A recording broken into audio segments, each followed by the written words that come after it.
एक सरकटी चुड़ैल में बदल जाती है और तांत्रिक वहां से भाग जाता है। मैं चुड़ैल बन गई हूँ, लेकिन मैं उस तांत्रिक को नहीं ढूंढ पा रही।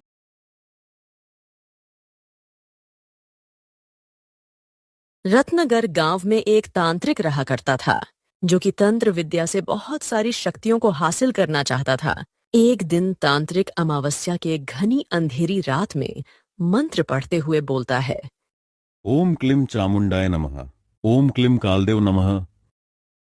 तांत्रिक ने मंत्र विद्या पूरी करने के बाद कहा, बस एक और कुंवारी लड़की की बलि चढ़ा दूं, उसके बाद मुझे सृष्टि पर राज करने से कोई नहीं रोक सकता। इसके बाद तांत्रिक अपने अगले शिकार को तलाश करने निकल जाता है।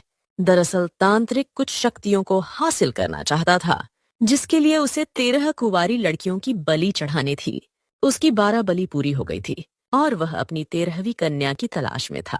तभी उसे चंद्रवाती के बारे में पता चलता है, जो कि अभी हाल में 19 साल की हुई थी और वह प्रेम नाम के एक लड़के से बहुत प्यार करती थी। एक दिन बाद उसकी प्रेम से शादी थी और वह प्रेम से अपनी शादी के सपने सजा रही थी। बस कल प्रेम और मैं हमेशा के लिए एक दूसरे के हो जाएंगे और फिर हमें कोई भी अलग नहीं कर पाएगा। आखिर मैं कितनी खुशकिस्मत हूँ जो मुझे प्रेम का साथ मिला। चंद्रवाती यह सब सोचकर बहुत ज्यादा खुश हो रही थी, लेकिन उसे क्या पता था कि उसकी खुशियों को जल्द ही किसी की नजर लगने वाली है। अगले दिन जैसे ही चंद्रवाती दुल्हन बनकर सजी हुई थी, तभी तांत्रिक उसे बेहोश कर अपनी गुफा में ले जाता है और कहता है, आखिर मुझे मेरा आखिरी शिकार भी मिल ही गया। अब इसकी बलि चढ़ाकर मैं हमेशा हमेशा के लिए अमर हो जाऊंगा और मुझे बहुत सारी शक्तियां भी मिल जाएंगी। तांत्रिक ये बोलकर चंद्रवाती की बलि चढ़ाने जा ही रहा था कि तभी चंद्रावती को होश आ जाता है और वह हाथ जोड़कर तांत्रिक से कहती है, मुझे माफ कर दो, मुझे यहाँ से जाने दो। मेरे प्रेमी प्रेम से मेरी शादी होने वाली है और मेरी जिंदगी में बहुत सारी खुशियां आने वाली है। मैं नहीं चाहती कि तुम मेरी जान लो। बड़ी मुश्किल से मैंने अपना शिकार बनाया है तुझे, और मैं तुझे यहां से अब जाने नहीं दूंगा। आज मैं तेरा सर काट कर तेरी बलि चढ़ाकर हमेशा के लिए अमर हो जाऊंगा और कई सारी काली शक्तियों का मालिक बन जाऊंगा।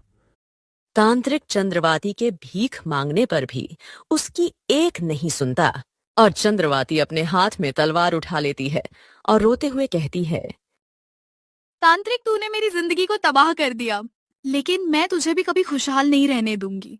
तू मेरी बलि चढ़ाकर कई सारी काली शक्तियों का मालिक बनने वाला था, लेकिन मैं तेरा यह मकसद कभी कामयाब नहीं होने दूंगी अब।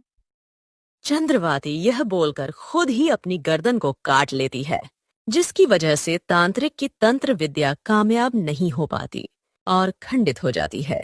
और इसके बाद चंद्रवाती एक सरकटी चुड़ैल में बदल